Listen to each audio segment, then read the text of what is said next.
no se sabía de la existencia de los seres humanos en la península de Yucatán previa a la civilización maya. Para todo el mundo, los mayas fueron los primeros habitantes de esta península de Yucatán. Hasta que empezó el espeleobuceo, el buceo en cuevas, la espeleología en concreto, que es a lo que me dedico, y es realizar estudios científicos dentro de estos espacios que hoy día están inundados, pero en la época de los premayas estaban secos. Como no había agua, no estaban inundadas, estos grupos humanos ingresaron a estas cuevas para varias actividades, entre ellas depositar a sus muertos, como lo hemos constatado, pero también esencialmente a buscar el líquido preciado y refugio, porque las cuevas son perfectas en esos sentidos. Hay agua todo el año, es agua dulce, es agua fresca, es agua pura, es agua potable. Cuando hace mucho calor, la cueva está fresca, y cuando hace frío afuera, la cueva está calientita. Cuando llueve, adentro está seco, y cuando hay incendios, pues está uno a salvo ahí adentro. Entonces son los espacios perfectos. Y después de que empezaron los espeleobuzos a explorar estos lugares, empezaron a descubrir diferentes osamentas, pero muy lejos, muy alejados de los cenotes en donde se encuentran las osamentas, justamente de los humanos mayas. Pero adentro de la cueva, si encontramos estos esqueletos completos y articulados, como si estuvieran en vida, pues quiere decir que fueron depositados cuando las cuevas estaban secas. Y la última vez que estas cuevas estuvieron secas fue aproximadamente 10.000 años. Cuando sube el nivel del agua, al final de la era del hielo, estos espacios quedan sellados para todo ser humano hasta que llegan los espeleobuzos, descubren, lo comparten con los especialistas, se investigan, se publican, y ahora es conocimiento general que los mayas tuvieron sus primeros pobladores 10.000 o más años antes de los que conocemos como mayas, que son cerámicos, es una cultura cerámica. Tenían la tecnología para crear vasijas, platos, etcétera. Y los precerámicos o los premayas, nunca encontramos nada de esta evidencia en sus contextos. Entonces, estos humanos, lo único que conocemos hasta la fecha son sus restos óseos.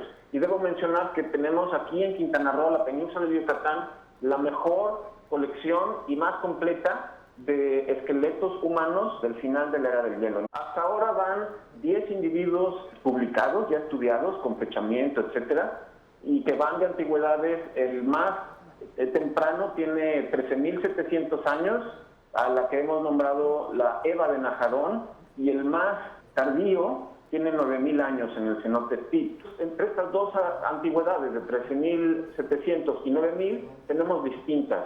Qué interesante. ¿Y estos restos óseos, estos esqueletos, revelan algo de la vida o de cómo ellos pues vivían en aquel momento? Muchísimo. Los huesos, la evidencia antropológica, física o bioarqueológica, los restos biológicos de esta gente arrojan, o en general de cualquier organismo, arroja muchísima información, como si era masculino o femenino, la edad del personaje, la estatura, la dieta, si estaba bien nutrido o no, si tenía caries, si tenía enfermedades. Hay muchos padecimientos que se graban en el esqueleto, y hemos descubierto en varios de estos individuos sus distintas afectaciones, como muchas caries, como por ejemplo tenemos en un individuo que hemos nombrado Ixchel, tiene muestras de probable violencia, tiene 3 traumas en el cráneo, tiene también evidencia de una grave infección.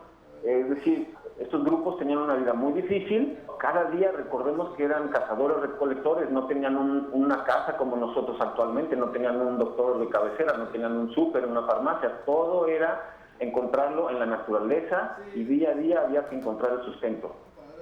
Bueno, me imagino que se puede hacer alguna hipótesis de dónde provienen o se asemejan a algún tipo de osamenta de alguna parte del mundo, porque se cree, bueno, que muchos de ellos llegaron por distintos puntos, tal vez a América, pero ¿se les puede relacionar con alguna etnia?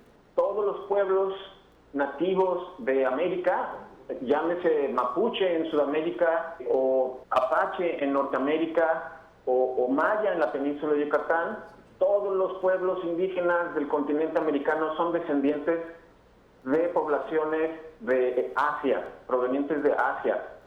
Se manejan otras hipótesis, como que vinieron navegando en el Pacífico, que llegaron por el Atlántico, pero se manejan muchas hipótesis, y recordemos que este es un tema en constante debate.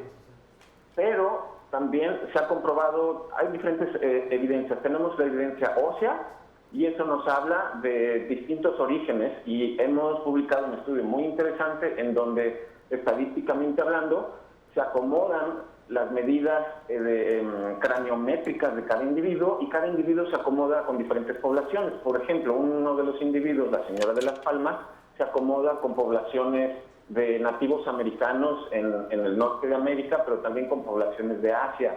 Y así cada individuo tiene su afinidad. Pero recordemos que estas son hipótesis que hay que comprobar.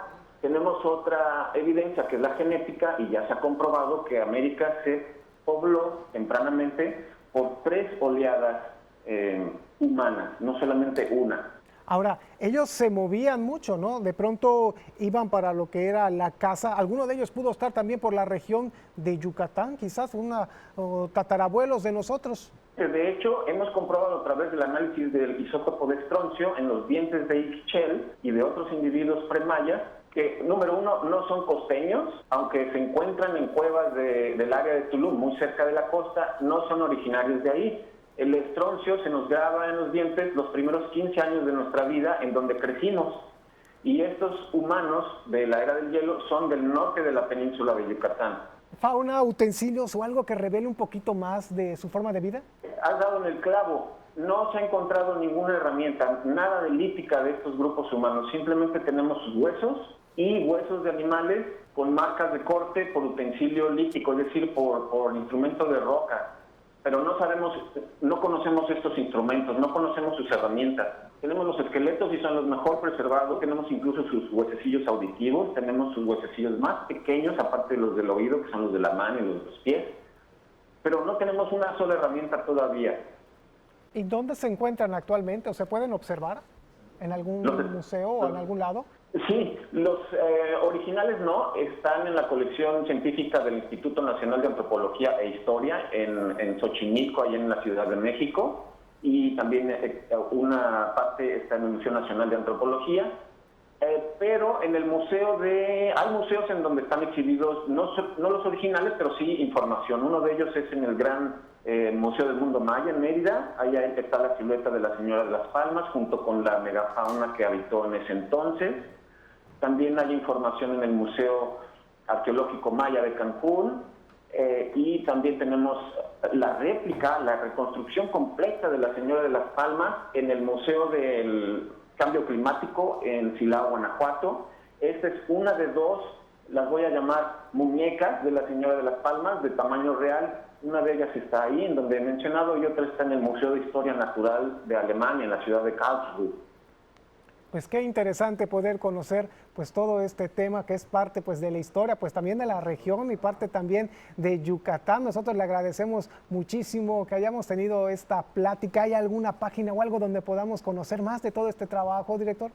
Así es, en nuestra página del Grupo Espeleológico AJAO, también en la página del Instituto La Prehistoria de América, obviamente en las páginas del Instituto Nacional de Antropología e Historia. De hecho, les recomiendo mucho visitar el museo en Campeche, en donde está dedicado a la arqueología subacuática, y ahí hay mucha información de Naya, un personaje también premaya que se encontró en el sistema cercano al cenote Pit. Y pues nada, la recomendación es hasta pueden ustedes investigar también. Si me buscan a mí, Jerónimo Avilés Holguín, hashtag Jerónimo Avilés Holguín, pueden ver ahí el hilo de las historias. Muchísimas gracias, director Jerónimo, por esta plática. Le agradecemos muchísimo toda esta información. Le mandamos un cordial saludo. Igualmente, quisiera saludar a todos mis colegas del Grupo Espeleológico AJAO y agradezco el espacio. Buen día.